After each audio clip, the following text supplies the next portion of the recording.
पौर्वात्य देशांकडे पर्यटन करण्याचा वाढत चाललेला कल आजकाल आपल्याला साधारणपणे समाजात दिसतो.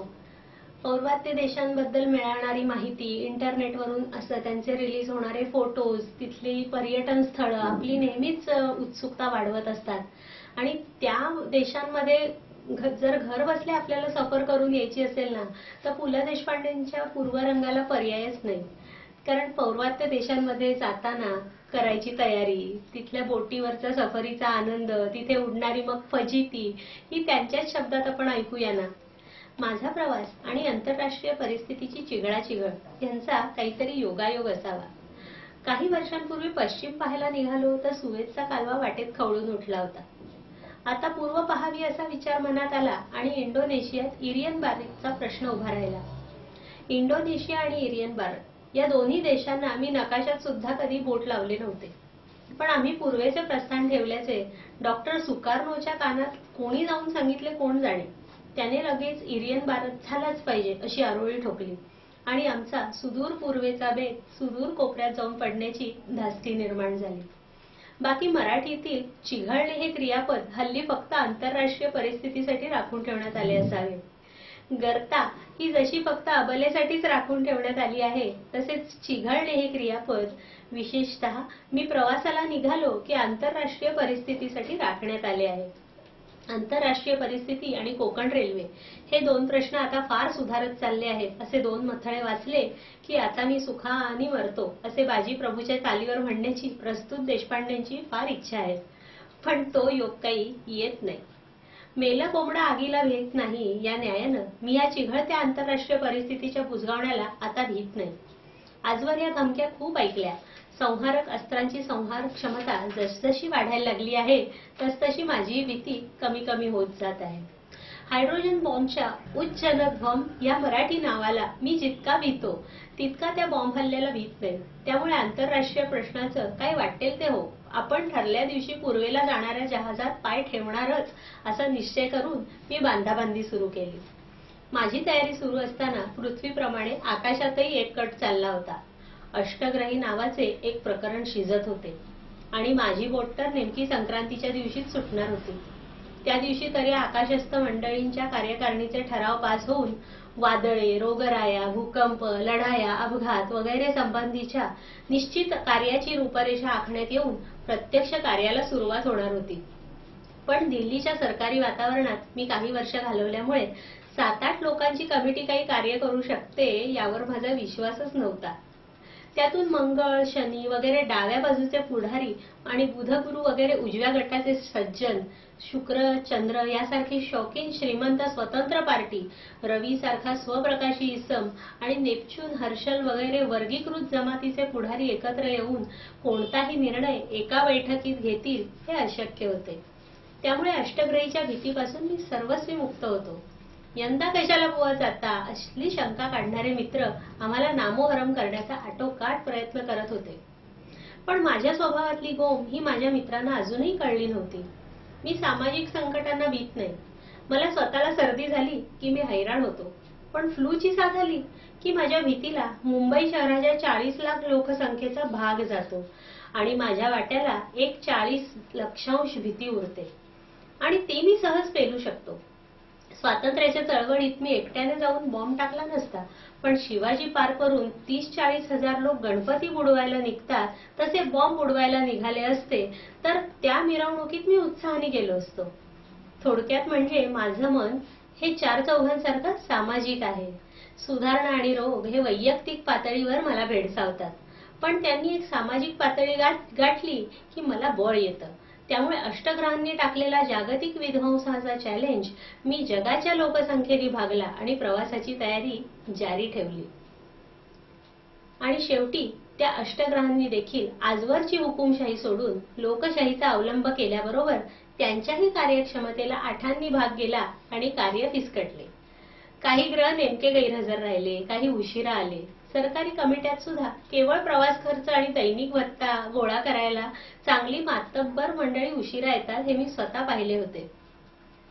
त्यामुळे इथेही उच्चपदस्थ हेच करणार याची मला खात्री होती आणि ग्रहांच्या बाबतीतही आपला पूर्वग्रह खरा होऊ शकतो याचा मला किरकोळ आनंद झाला.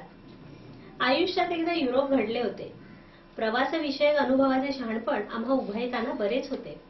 त्यामुळे देवी टोचायच्या की पिवळा ताप असले क्षुल्लक संदेह उरले नव्हते. टोचून घेणे आणि टोचून बोलणे या दोन्ही बाबतीत मी अखिल महिला वर्गाला केव्हाच शरणागती लिहून दिली असल्यामुळे याही प्रसंगी तिलाच पुढाकार घ्यायला लावून गेल्या खेपेला जिथे देवी टोचल्या तिथेच गेलो. पण म्युनिसिपालिटीने तिथल्या देवी आता उठवून त्यांची दुसऱ्या ठिकाणी स्थापना केल्याचे कळले आणि अनुभवाचे शहाणपण देवीच्या बाबतीत तरी उपयोगाचे नाही हा पहिला धडा मिळाला.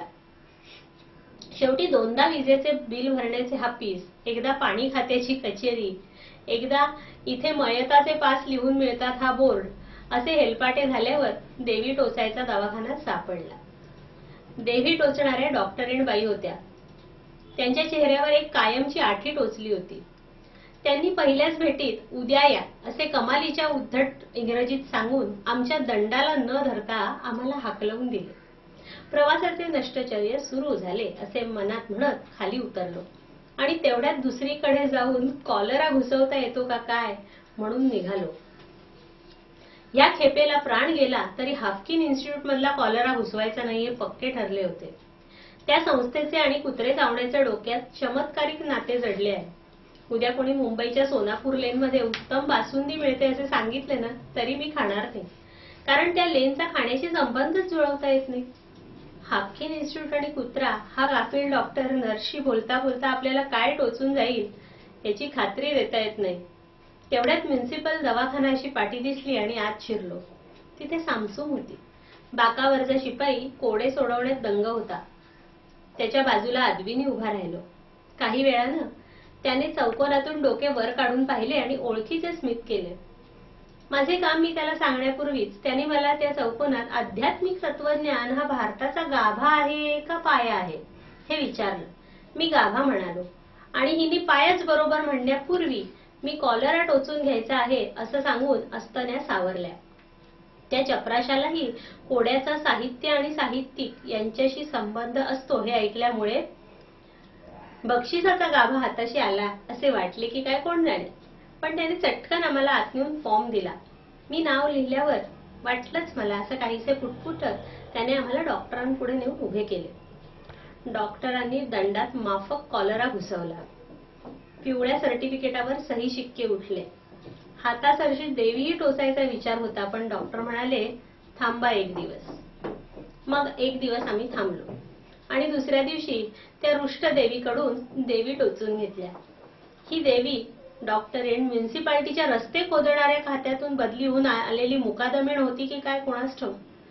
तिने माझ्या दंडावर हातातले शस्त्राने अक्षरशः चर खोदून तो लशीने बुजवला.